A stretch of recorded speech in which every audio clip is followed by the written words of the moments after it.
the Loup-Garou.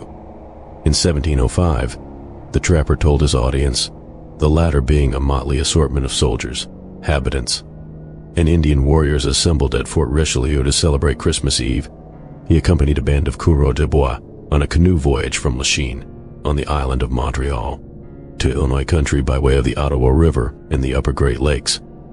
On the fourth day of their journey, the party made camp at the head of a portage trail which circumvented the Grandes Chaudières, a waterfall on the Ottawa River, and resolved to spend several days hunting in the area to refresh their larder. The trapper and one of his companions, muskets in hand, headed up a deer trail into the forest and succeeded in bringing down a fat deer. By the time they finished dressing and packing the meat, the sun was beginning to dip below the horizon. Darkness overtook us on the way, Bogren wrote, and as we were heavily burdened, we had stopped to rest and to smoke a pipe in a clump of maple trees on the edge of the river. All at once, and without warning of any kind, we saw a bright fire of balsam boughs burning on a small island in the middle of the river. 10 or 12 renegades, half human and half beasts, with heads and tails like wolves, arms, legs, and bodies like men, and eyes glaring like burning coals, were dancing around the fire, and barking a sort of outlandish chant that was now and then changed to peals of infernal laughter. We could also vaguely perceive, lying on the ground, the body of a human being that 2 of the imps were engaged in cutting up, probably getting it ready for the horrible meal that the miscreants would make when the dance was over. Although we were sitting in the shadow of the trees, partly concealed by the underbrush, we were at once discovered by the dancers, who beckoned us to go and join them in their disgusting feast. That is the way they entrap unwary hunters for their bloody sacrifices. Our first impulse was to fly towards the woods, but we soon realized that we had to deal with loups-garous, and as we had both been to confession and taken Holy Communion before embarking at Lachine, we knew we had nothing to fear from them. White loups-garous are bad enough at any time, and you all know that only those who have remained 7 years without performing their Easter duties are liable to be changed into wolves, condemned to prowl about at night until they are delivered by some Christian drawing blood from them, by inflicting a wound on their forehead in the form of a cross. But we had to deal with Indian renegades, who had accepted the sacraments only in mockery, and who had never since performed any of the duties commanded by the Church. They are the worst loup-garou that one can meet, because they are constantly intent on capturing some misguided Christian, to drink his blood and to eat his flesh in their horrible fricates. Determined to put an end to the ghoulish carousal, the trapper and his companion cut crosses on their musket balls and rammed them into their guns, along with 20 beads from a rosary which a priest had blessed. That accomplished, they fired into the crowd of wolfish revelers, sending them howling into the woods. The companions then proceeded to their main camp at the foot of the portage trail and told their friends about their frightening experience. They learned that one of their numbers, a particularly impious soul who bragged of his misdeeds, had failed to return from his hunting trip. My opinion was then, and has never changed to this day, the trapper concluded, that the man who strayed from our camp and never returned was captured by the loup-garou, and was being eaten up by them when we disturbed their horrible feast. The dog people of Spuzzum, British Columbia. The concept of a canine humanoid prowling the wilderness of North America predates the importation of the werewolf legend to Canada, appearing throughout disparate, indigenous folkloric traditions across the Great White North. In the traditional stories of both the interior and coast Salish peoples of southwestern and south-central British Columbia, allusions are sometimes made to a race of dogmen who roamed the land in mythical prehistory. It may be disingenuous to propose a connection between these mythical people and allegedly extant dogmen, as the former must be considered in the context of an old Salish tradition which holds that, in the ancient past, all animals were essentially human beings, which could assume or cast off their bestial forms by donning or shedding a cloak-like skin. The dogmen casually mentioned from time to time in traditional Salish stories, like fishmen and deermen, are probably not supposed to be perceived as monsters, but rather regular dogs endowed with the long-lost shape-shifting ability once common to all animals. Nevertheless, there is at least one interior Salish story involving canine humanoids, which are clearly distinct from the dogmen of the ancient past.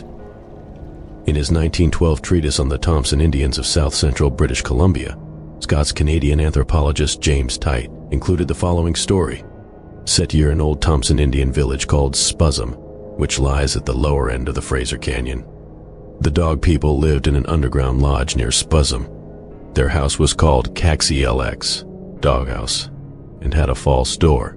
Strangers, upon entering, and when about to leave the bottom of the ladder to step on the floor, tumbled down into a pit of depth where they were killed and eaten by the dog people who never came forward, except at night. The man-wolf of the subarctic.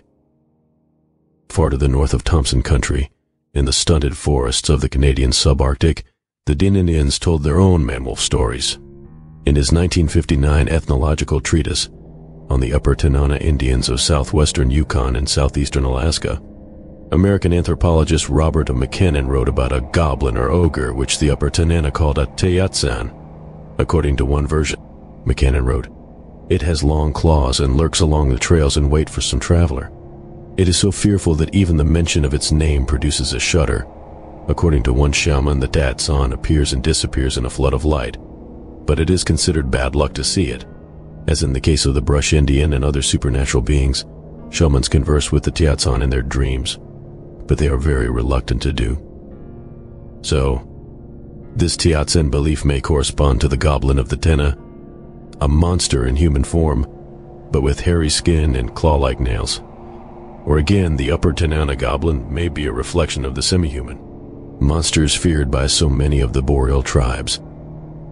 The goblin of the Tena, to which McKinnon referred, is a creature described in detail by Father Julius Jett, a French-Canadian Jesuit missionary who lived among the natives of Alaska and the Yukon throughout the late 19th and early 20th centuries. The word Tene is a variation of the term Dene, or Athabascan, a blanket term for nearly all First Nations endemic to the Canadian and Alaskan subarctic. In his 1911 book on the superstitions of the Tenai Indians, Jett classified the various preternatural entities which comprise the Diné pantheon. The lowest class of preternatural beings are the Nequetzaltara, a word which Jett claimed designated three distinct beings. The first of type of Nequetzaltara are lesser demons which serve more powerful Diné deities, like a dreaded evil spirit whose name translates to the thing that kills men. The second type of creature denoted by the name Nequetzaltara are real existing animals, which are considered as endowed with mysterious qualities and treated with peculiar circumspection. The third variety of Nequetzaltara is comprised of what Jett described as numerous goblins or fantastical beings with which the fearsome imagination of the Tena has peopled the vast solitudes of his native land. One of the goblins belonging to the third subcategory of Nequetzaltara is the Yesu, or ghastly wolf, a hairy creature with human form. This monster was said to have freakishly long arms, its fingers tipped with long claw-like nails. Although the appearance of the Yesu forebodes no good to a grown-up person, sleeping children whom the creature pats on the head or caresses will grow up to become medicine men. Legend of the Dog Ribs. One specific subarctic legend featuring a preternatural dogman is set in the wild country between the two Great Lakes of Canada's Northwest Territories, namely Great Slave Lake and the more northerly Great Bear Lake. This region, covered with boreal forest and carpeted with frozen muskeg, is the historic homeland of the Tliko or Dogrib Nation, a Dene people who shared a border with northeasterly Yellowknife Indians. The legend in question, which most Dogribs know by heart, appears in an article written by a former Hudson's Bay Company inspector named Philip H. Godsell, which was published in the March 1946 issue of the Alberta Folklore Quarterly. According to their traditions, Godsell wrote, the Dogribs originated from the union of a supernatural dogman and an Athabascan squaw. At the time of the discovery of a mountain of copper near Great Bear Lake by a Yellowknife woman, another squaw of the same tribe was living with her two brothers near the site of the present mining settlement of Yellowknife on Great Slave Lake. One day a strong and handsome stranger arrived, and, at the brother's suggestion, took her for his wife. In the middle of the wedding night, she awakened to find her husband gone, but heard an animal crunching bones around the fireplace. The same thing happened the following night. This time the bride and her brothers immediately lit torches, but failed to find a sign of any animal. On the third night, one of the brothers threw a stone axe in the direction from which the sound of the gnawing arose. A cry of agony followed, and when they lit a torch, a black dog was found writhing in its death agony upon the floor. When the human husband failed to reappear, The brothers, overcome with superstitious awe, chased their sister out of the wigwam on the assumption that she had married a dogman and a sorcerer. Wandering off into the barren lands, the squaw gave birth to a litter of puppies which she hid in a bag of unborn caribou skin. When the puppies were able to run around, she was astonished one morning, on returning from her rabbit snares, to find an infant's footprints in the ashes. Hiding herself the next day, she saw the puppies leap from the bag to become transformed into handsome children the moment they reached the light. With a swift movement, she pulled the string off the bag, though not before 3 of them succeeded in jumping back into it. She managed, however, to keep 2 girls and 2 boys forcibly in the daylight, and those children became the ancestors of the present Dog Rib tribe. In this account, the Dog Ribs look with horror upon any Indian who eats a dog, calling him a cannibal. Inuit legend of the inland dwellers. Northern tales of mysterious dogmen do not end at the Arctic Circle. In his 1875 book Tales and Traditions of the Eskimo, Danish geologist Dr. Henrik Rink wrote about a strange creature of Inuit legend, whose upper limbs were those of human beings, but below the waist were shaped like dogs. These creatures were armed with bows and arrows, and dreadful to behold, and could catch the scent of man and beast, the wind like animals. In his 1921 book Eskimo Folk Tales, Greenlandic Danish anthropologist Knud Rasmussen identified these creatures as inland dwellers, which inhabited the mountainous interior of the island of the Arctic archipelago, which he described as human beings from the waist up and dogs from the waist down.